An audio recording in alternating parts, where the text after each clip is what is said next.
Sir mark గారు నమస్తే sir. నమస్కారం. Welcome to Chirala local channel. Sir ఇప్పుడు మొన్న ఢిల్లీలో ఆప్ పార్టీ ఘోరంగా ఓడిపోయింది సార్. బీజేపీ గెలిచింది. కారణం ఏమిటంటారు? అక్కడ బీజేపీ తన సహజ సిద్ధమైన మనోవాదాన్ని పక్కన పెట్టి సంక్షేమంని భుజానేసుకోవాల్సిన పరిస్థితి ఆప్ వల్ల బీజేపీకి వచ్చింది. అంతకుముందు ఎలక్షన్ 2 సార్లు ఆప్ గెలిచింది. సంక్షేమం, అభివృద్ధిని 2 కళ్ళుగా పెట్టుకుని వచ్చింది. మరి ఆప్‌ని దెబ్బతీయాలంటే బీజేపీకి తప్పనిసరి పరిస్థితుల్లో అది తీసుకుంది. ఏది? అభివృద్ధిని నేను చేస్తాను, సంక్షేమాన్ని నేను ఇస్తాను అని. అది ఏ విధంగా చెప్పింది దాని మేనిఫెస్టోలో? మహిళలకి నెలకి 2500 ఇస్తాను, మళ్ళా ఓల్డ్ ఏజ్ పెన్షన్ కూడా 70 సంవత్సరాలు దాటిన వాళ్ళకి 3000 ఇస్తాము అని ప్రకటించడం ద్వారా ఇంకా మంచినీళ్లు ఏర్పాటు చేస్తాము, అన్ని రకాల ఏదైతే ఆప్ అప్పటి వరకు సక్సెస్ఫుల్గా రన్ చేసుకుంటూ వచ్చిన పథకాలన్నింటినీ నేను అంతకన్నా ఎక్కువగా ప్రవేశపెడతానని బీజేపీ వాగ్దానం చేసిందంటే, బీజేపీ మూల సిద్ధాంతమైన మనవాద వర్ణ వ్యవస్థ, ఈ సనాతన ధర్మాన్ని పక్కన పెట్టుకోవాల్సిన పరిస్థితి ఢిల్లీలో వచ్చింది. అటు వస్తత్వమే కాదు, ఒక దీర్ఘకాలంగా 5 సంవత్సరాల ప్రణాళికతో లెఫ్టినెంట్ జనరల్ని పాగు వదుకుని ఆప్ని ఎంతవరకు ఇబ్బంది పెట్టాలో, అప్రజాస్వామికంగా కూడా ఎంతవరకు ఇబ్బంది పెట్టాలో అంతవరకు ఇబ్బంది పెట్టి కేజ్రీవాల్ రోడ్డు మీద కూర్చునే పరిస్థితిని క్రియేట్ చేసింది. 5 సంవత్సరాల నుంచే వేధింపులు మొదలుపెట్టింది బీజేపీ. అదొక్కటే కాదు, ఈ యొక్క లిక్కర్ స్కామ్ని ఒక్క నెల లోపలే లిక్కర్ స్కామ్లో లోపాలు ఉన్నాయని గ్రహించిన కేజ్రీవాల్ దాన్ని పక్కన పెట్టి రద్దు చేస్తే, ఈ మీడియా అంతా బీజేపీ చేతుల్లో ఉండటం ద్వారా ఆ స్కీమ్ను రద్దు చేసిన విషయాన్ని ఎక్కడ నీవు హైప్ చేయకుండా ఒక నెల లోపల జరిగిన దాన్ని పెద్ద స్కామ్గా క్రియేట్ చేసి దానికి ఈడీని పంపించి ఈ 4 సంవత్సరాలు ఈ యొక్క కేసు మీద ఆప్లో ఉన్న వాళ్ళందరినీ భయభ్రాంతులు చేసి ప్రజలందరూ నిజమేనని నమ్మించడంలో మీడియా ద్వారా బీజేపీ సక్సెస్ అయింది. ఈ 3 కారణాల వల్ల బీజేపీ అక్కడ ఢిల్లీలో అధికారంలో రావడం జరిగింది. అంటే సార్ ఇప్పుడు కేజ్రీవాల్ గారు ఎందుకని నిజాన్ని బయటికి తీసుకురాలేకపోయారు? కేజ్రీవాల్ నిజాన్ని బయటికి తీసుకురావడానికి శాయశక్తులు ప్రయత్నించాడు. కానీ అక్కడున్న పరిస్థితులు ఏంటంటే, ఇప్పుడు ఢిల్లీలో మిగతా పార్టీలన్నీ కలుపుకుంటే, కాంగ్రెస్ని కలుపుకుని మిగతా చిన్న పార్టీలను కూడా కలుపుకుంటే ఈ యొక్క ఆప్ యొక్క ఎగ్జిస్టెన్స్ ఏడ దెబ్బతినిద్ది ఢిల్లీ లో నా ఉద్దేశంలో మాత్రమే కేజ్రీవాల్ ఒక కరెక్ట్ అయిన డిసిషన్ తీసుకోలేకపోయాడు. ఆప్ను నిలబెట్టుకోవటం మీదే దృష్టి పెట్టాడే కానీ అన్నిటిని కలుపుకొని సక్సెస్ అవ్వాలి అన్న ఉద్దేశంలో కొద్ది వెనకబడటం వల్ల, అది జనంలోకి వెళ్ళలేకపోవటం వల్ల ఈ చీలికలైన ఈ కాంగ్రెస్ కానీ మిగతా పార్టీలు కూడా ఆప్కు సపోర్ట్ ఇవ్వకపోవటం వల్ల ఈ యొక్క ఆప్కి దుస్థితి వచ్చిందని నేను భావిస్తూ ఉన్నాను. అంతేగాక కేజ్రీవాల్ని నిరంతరం జైల్లో పెట్టి చాలా వరకు ఎదుర్కొన్నాడు. బీజేపీ మీడియాను కూడా తన చేతిలో పెట్టుకోవటం ద్వారా దాని యొక్క సిద్ధాంతాన్ని, మూల సిద్ధాంతాన్ని కూడా పక్కన పెట్టి కేవలం ఆప్ని ఓడించడం కోసమే, ఢిల్లీ ఉన్న ప్రజలు ఎక్కువ మంది ఇన్కమ్ ట్యాక్స్ కట్టేవాళ్ళు కాబట్టి వాళ్ళందరికీ ఎప్పుడూ లేనంత వెసులుబాటుని 12 లక్షల వరకు వార్షిక ఆదాయం ఉండే వాళ్ళకి ఎగ్జంప్షన్ ఇచ్చిందంటే దాన్ని మనం అర్థం చేసుకోవచ్చు. ఎవరి ప్రభావం? అది కేజ్రీవాల్ ప్రభావంగా మనం భావించవచ్చు. ఈరోజు ఆప్ ఓడిపోవచ్చు, ప్రజాస్వామ్య పార్టీలు ఢిల్లీలో ఓడిపోవచ్చు, కానీ వాళ్ళు ఈ బీజేపీని తన సిద్ధాంతాలను మూలన పడే పరిస్థితికి నెట్టారనే సంగతి అక్కడ ప్రజలు, దేశ ప్రజలందరూ గమనించాల్సిందిగా నేను కోరుతా ఉన్నాను. అసలు కాంగ్రెస్ ఏ విధంగానూ ప్రభావం చూపించలేకపోయింది సార్. దీనికి కారణం ఏమిటంటే, రాహుల్ గాంధీ కూడా దీని గురించి మాట్లాడలేదు. అక్కడ అప్రజాస్వామికంగా ఎన్నిక జరిగిందన్న ఖండించడం కూడా చేయలేదు. దీన్ని మనం ఏ కోణంలో చూడాలంటారు? ఇక్కడ మనం రాజకీయ పందాలు ఎట్లుంటాయో మనం అర్థం చేసుకోవాలి. ఎలాగంటే ఆప్ కాంగ్రెస్ని ఢిల్లీలో ఉండనీయకుండా చేయాలనే, అంటే కాంగ్రెస్ ఓటర్స్ మొత్తం ఆప్లోకి షిఫ్ట్ అవ్వడం జరిగింది. ఈ దళితులు కానీ, ముస్లిం మైనార్టీసీ కానీ, మధ్యతరగతిలో ఉండే వాళ్ళు కానీ, కులపరంగా అణిచివేయబడుతున్న వాళ్ళు కానీ, వాళ్ళందరూ కాంగ్రెస్లో అప్పుడు గట్టిగా కాంగ్రెస్ పక్కన నిలబడి కాంగ్రెస్ ప్రభుత్వాన్ని ఏర్పాటు చేసిన వాళ్ళందరూ ఆప్లోకి షిఫ్ట్ అయ్యారు. ఆప్ ఎప్పుడైతే మళ్ళీ కాంగ్రెస్ ఎలియన్స్ తీసుకుంటుందో, లేకపోతే కాంగ్రెస్కు ప్రాధాన్యత ఇస్తుందో, ఆప్లో ఉండే వాళ్ళందరూ మళ్ళీ కాంగ్రెస్కి యాడ్ షిఫ్ట్ అవుతారోనని ఆ యొక్క అవకాశం ఇవ్వకూడదనే రాజకీయ పందాలోనే ఆప్ కాంగ్రెస్ని దూరం పెట్టింది. ఈరోజు ఈ దుస్థితికి ఆప్ దిగజారటం జరిగింది. సార్ తర్వాత మరి ఎన్నికలకు ముందలే కేజ్రీవాల్ ఒక విషయం చెప్పారు సార్. ఈవీఎంల్లో ట్యాంపరింగ్ జరుగుతుంది. ఒక 10% వరకు రాంగ్ ఓటింగ్ జరిగే అవకాశం ఉంది. దాన్ని మించి మీరు వచ్చి ఓట్లేస్తే గాని మనం గెలిచే అవకాశం లేదు అని చెప్పేసి ఆయన ముందల అనౌన్స్‌మెంట్ అంటే ప్రచారంలోనే మాట్లాడారు. అది ఎంతవరకు అవకాశం ఉందంటారు? అది నేను వ్యక్తిగతంగా ఏందంటే ట్యాంపరింగ్ అనేది జరగటానికి అవకాశాలు లేవు అని నేను భావిస్తానుండా. ఎందుకంటే ఇది ఒక టెక్నికల్‌గా ఎస్టాబ్లిష్ చేయటానికి అవకాశం ఉన్న అంశం. కాబట్టి అలాంటియి ఏయనుంటే డెఫినిట్‌గా ఎస్టాబ్లిష్ చేసినప్పుడు ఏ పార్టీ కూడా ఇంకా దానికి మనుగడ ఉండదు. కాబట్టి ఏ పార్టీ కూడా ట్యాంపరింగ్ చేసే విధానాన్ని ఎస్టాబ్లిష్ చేయలేదు. పైగా ఎలక్షన్ కమిషను ఆ స్థితికి దిగజారుతదని నేను భావించట్లేదు. అయితే ఎలక్షన్ కమిషన్ మాత్రం బీజేపీని భుజానేసుకుంటుంది. ఎలక్షన్ కమిషన్‌ని ఏర్పాటు చేయటంలో కూడా బీజేపీ తన మనువాద భావజాలాన్ని ఉన్న వాళ్ళని మాత్రమే ఈ ఎలక్షన్ కమిషన్‌లో తీసుకుంటుందని, ఆళ్ళకు అనుకూలంగా పనిచేసేవాళ్ళే ఈ ఎలక్షన్ కమిషన్‌లో ఉండేటట్టు చేసుకుంటుందని నేను భావిస్తూ ఉన్నాను. సరే, ఇప్పుడు మీరు అన్నారు బీజేపీ తన భావజాలాన్ని మార్చుకుని ప్రజా సంక్షేమం అనే ముసుగు వేసుకుని ఏమారుస్తుంది ప్రజల్ని అనేసి. ఇలా జరుగుతూ పోతే దేశ భవిష్యత్తు ఏమవుతుందంటారు? ఇది చాలా మంచి ప్రశ్న.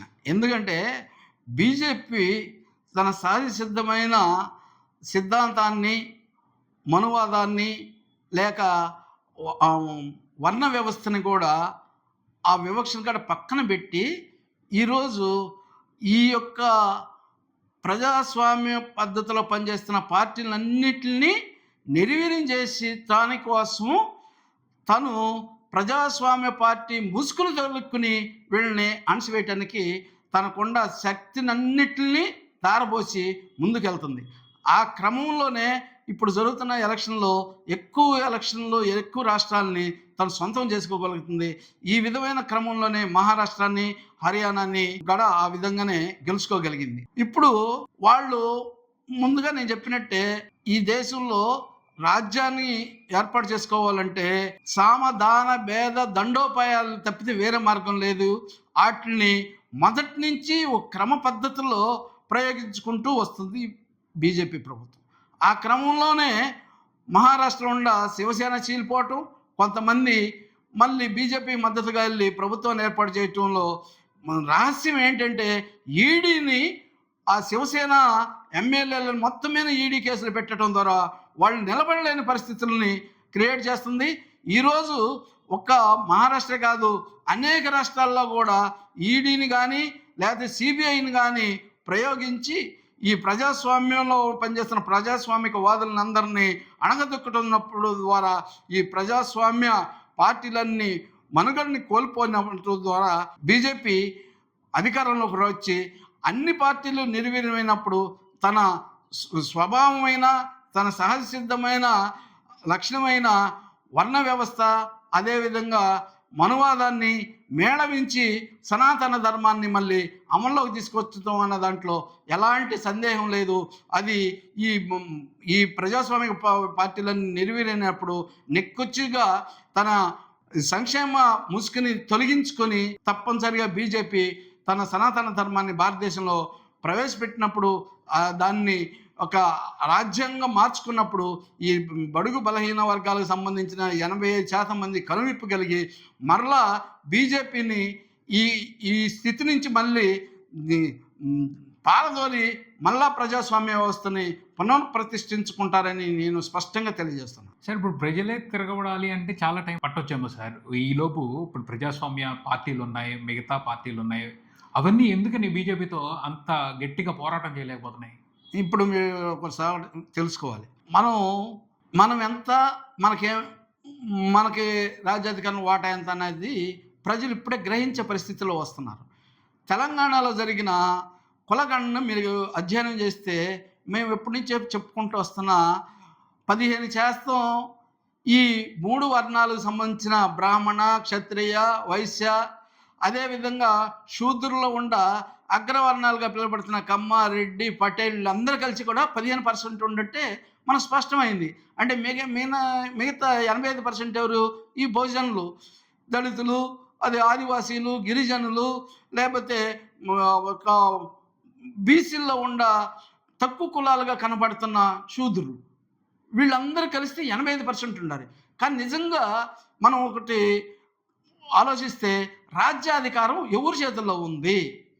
ఈ 3 వర్ణాలు కలిపి ఈ శూద్రుల్లో కూడా అగ్రవర్ణాలు కలుపుకుంటే 15% మంది వాళ్ళే ఇప్పుడు భారతదేశాన్ని పరిపాలిస్తున్న సంగతి స్పష్టంగా తెలుసుకోవటానికి మనం తెలంగాణ కులగణన, అదేవిధంగా మిగతా అన్ని రాష్ట్రాల్లో కులగణన జరిగితే అదే విషయం స్పష్టమైద్ది.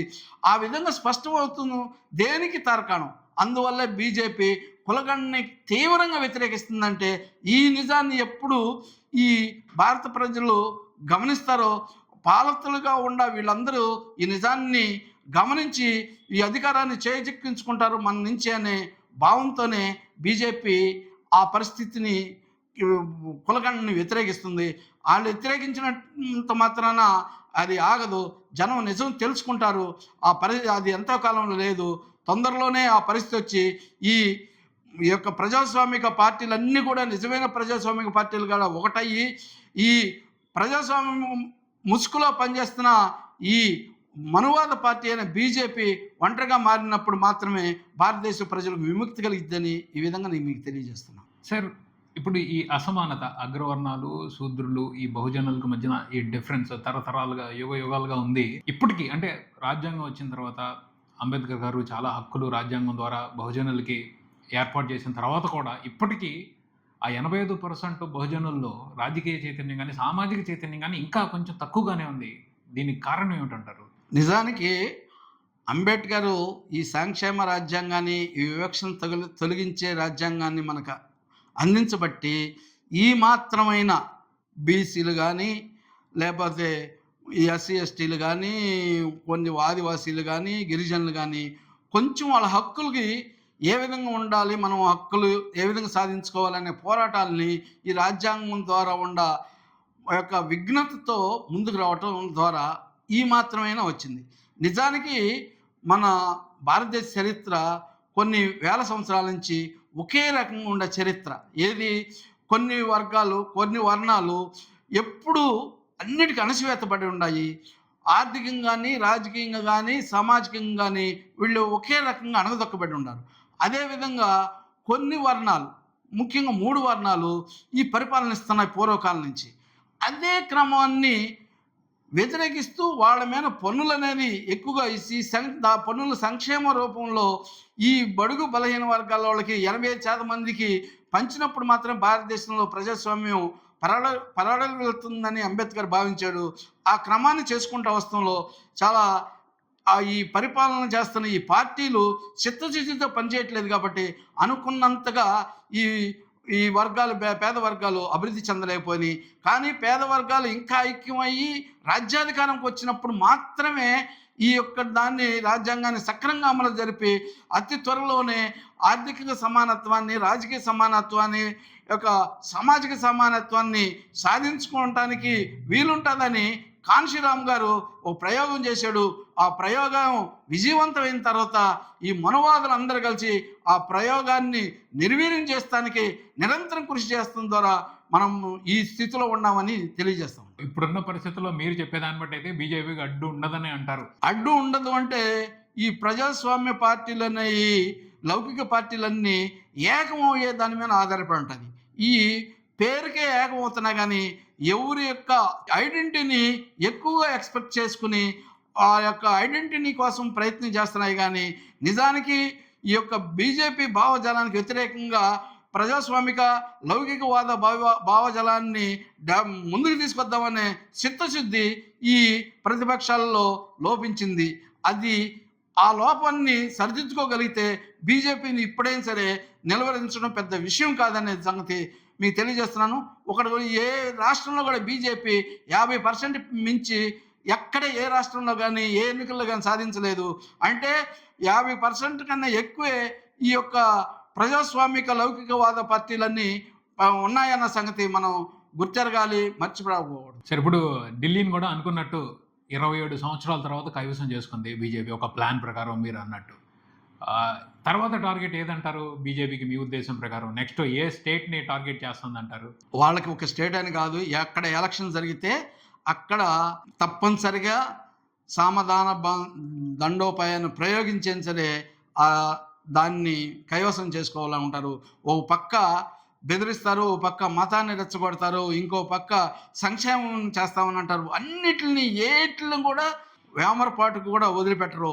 వాళ్ళు అనుకున్న విధంగా ఈ భారతదేశంలో ప్రజాస్వామ్య వ్యవస్థని నిర్మూలించే వరకు వాళ్ళు ప్రజాస్వామ్యం ముసుగులో పనిచేస్తూనే ఉంటారనేది మనందరం గమనించాల్సిన విషయం. అది తెలుసుకున్నప్పుడు మాత్రం తప్పనిసరిగా బీజేపీని భూస్థాపితం చేస్తారని నేను ప్రగాఢంగా నమ్ముతున్నాను. మార్క్ గారు, థ్యాంక్ యూ. మీ విలువైన సూచనలు, అభిప్రాయాలు చెప్పారు దీనికి సంబంధించి. Thank you sir. Thank you very much. జై భీమ్, జై భారత్.